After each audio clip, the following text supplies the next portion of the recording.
In this chapter, we're going to talk about cleaning up the texture of the skin. We spend a lot of time in the last chapter talking about modifying the color and smudging the color around and making sure that it blends beautifully and it looks great. But now we need to talk about the texture of the skin. So the first portion of this chapter is going to be devoted to just regular cleanup of the skin texture that we already have. And then we're gonna get super advanced and show you how to add additional artificial skin texture in on top of an image. Say if for some reason the skin is just super blurred or it's slightly out of focus and you wanna bring that focus back, that would be the way that you add texture back into your skin. All right, so let's get started. Because we already set up our layers in a previous chapter, we have our texture layer and we have our fixed texture here layer, okay? So what I'm going to do is just make sure that I have my fixed texture here layer selected. I'm gonna go ahead and zoom in, and then we're going to use our spot healing brush tool for most of this work. But there is a caveat. You're going to use this tool, but you are going to make sure that this tool is set to current layer only for its reference points. I'll go ahead and sample, and then I'm just gonna go ahead and get rid of some of these small issues. Now, when I first started with frequency separation, the reason why I was kind of scared of it to begin with was because I think I went way too far on my radius blur. And so what would happen is I'd get a bunch of color data on my texture layer. So I wouldn't know exactly where to, if I saw a problem that needed fixing on the skin, I wouldn't know which layer it was actually on in order to fix it. And because of that, I got super frustrated with the whole technique, and I really dived very far into not frequency separation for skin, but dodge and burn. So that's where I kind of cut my teeth when it comes to doing skin retouching. It's all dodge and burn. It was all dodge and burn for me for years. Okay, but now I've gotten much better with my proficiency on frequency separation. And I feel like between the two of them, you're going to be so happy with your skin work. I'm just sampling in areas that are close by for the texture that I'm trying to replace the fixed area with. Okay, so keep that in mind. For example, this cut that we have right here, I'm going to sample right over the edge of the lip. And then I'm going to come back and I'm going to use that information to get rid of that scratch right there.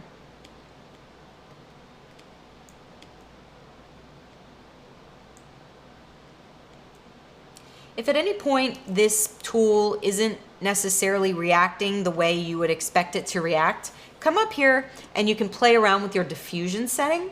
Sometimes that will help the tool just work a little bit better. And in my class on blemishes, I dive deep into the diffusion slider, what it does, and why you should pay attention to it. And one of my mantras is basically learn the tool so that you can make it react the best it can possibly react for you and the work that you're doing. So a lot of times people will just go with the tool and they'll just be like, I guess the default settings are fine. But to be honest, the tools will work so much better for you if you actually take the time to modify those settings within your tools menu up here.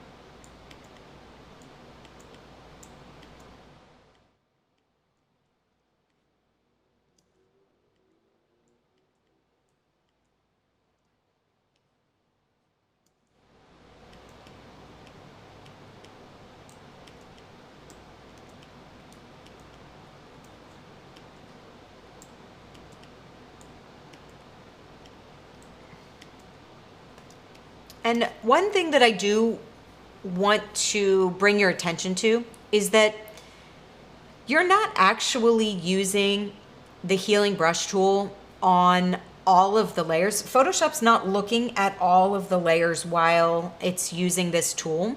I'll show you what Photoshop is actually looking at. And that's going to be, it's looking at this. This is the data. Because you're set to current layer only, you can, if you would prefer, if you feel like the color data is just kind of distracting your eye a little bit, you can easily come in here and do the spot work on just this layer, just previewing this layer, because remember what I said is that the texture is basically a 50% gray layer with highlights and shadows, little highlights and shadows in it, and that's what gives you your texture. So if you would prefer to do this work without the distractions of the color data from your file, you can absolutely do that as well.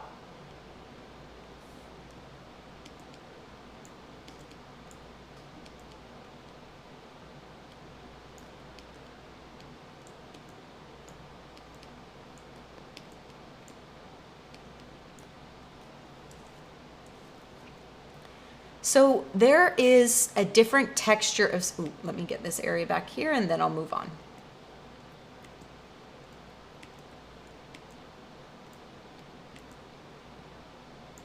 If you look underneath people's eyes, the skin texture under the eyes is different than the texture on the rest of the face. It's because the skin is technically thinner in this area, but basically what I want to kind of just drive home is that if you wanted to soften the appearance of this skin in this area, you can do that by sampling an area down here where the skin texture is a little bit better, coming up here and go over the entire area that you want to work on. And then because we've done that whole area in one stroke, Shift, Command or Control plus F will bring up your fade dialog box, and you can fade your last stroke to the optimal visibility. Okay, so say you just want to soften that skin texture a little bit, maybe 40%. You can go ahead and do that, and that looks a lot better, but still retaining some of the reality of the underlying skin texture. Same with the pores here on the bridge of the nose.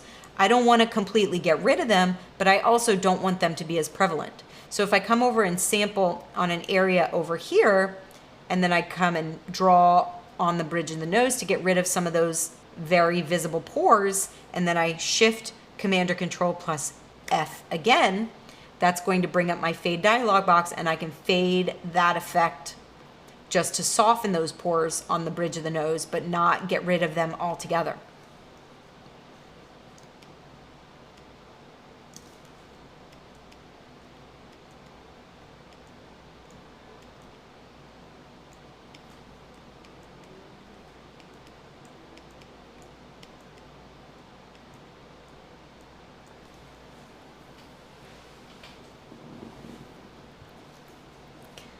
All right, everyone, at this point, we're going to move on to our more advanced technique, which is going to be creating skin texture from scratch artificially.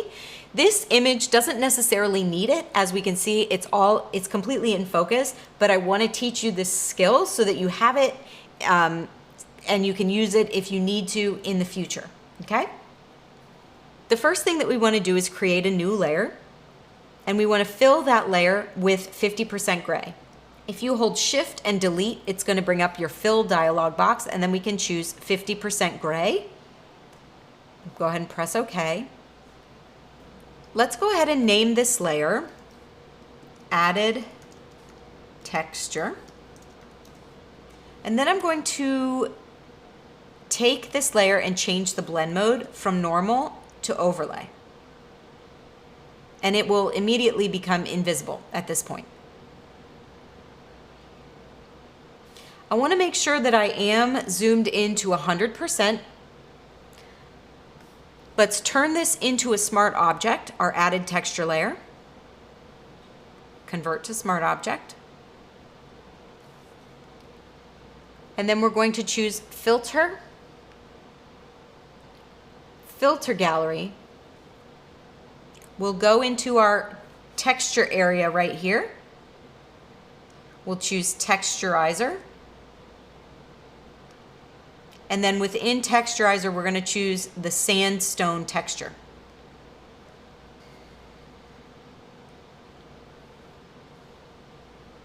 So what am I doing now? What I want to do now is I want to make this area here look as much like the skin texture that's native to the image as possible. So that's playing around with the scaling, basically how big the pores are going to be, right? And it also has to do with how deep the pores are, okay? Or the skin texture is. So how much contrast is there in the skin texture? That's the relief slider. I think 2 is good for that. Now you also have the option to change around the direction in which the light is hitting this texture from. Isn't that cool? So you can really work to customize the skin texture that you create. So I know that I'm going to use the skin light from the bottom for this one, but I am going to take my scaling and take it to 155. Now I'm going to go ahead and press, actually, let's bring this down a little bit. 121. Let's go ahead and press OK.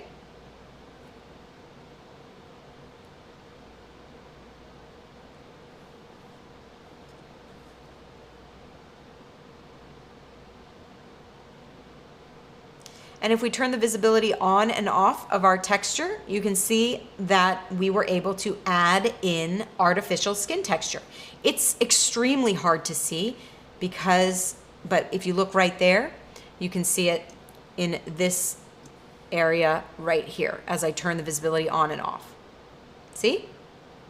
You can also see it on the hair. So that looks good. But I would like to increase the visibility of the skin pores and the skin texture. So because we turned this layer into a smart object, we can go ahead and go back to our filter gallery by double clicking the word filter gallery. And then we'll come back into our scaling and increase the scaling size just a little bit more. Then we can press OK, and that's going to update our skin texture. Our last step is going to be to clip our added texture to our original texture by holding down Option or Alt and hovering in between the two layers until we see that little downward arrow.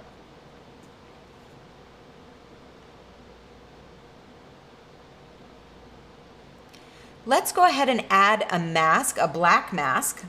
Hold down Option and add layer mask to our added texture.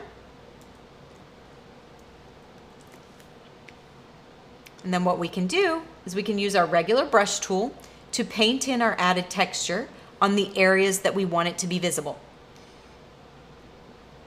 Let's make sure our opacity and our flow are down a little bit so that I can build up this, this effect. And I'm just going to start painting over the area that I want the added skin texture to be visible in.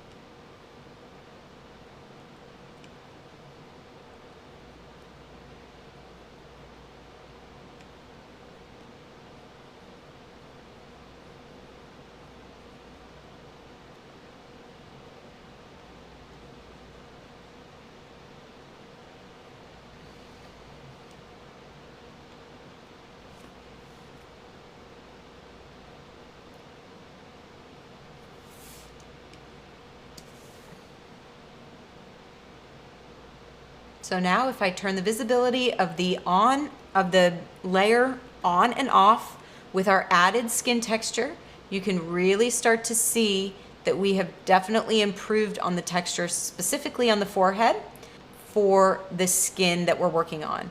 So we'll turn it off and on, off and on. There's that skin texture. It's looking really nice.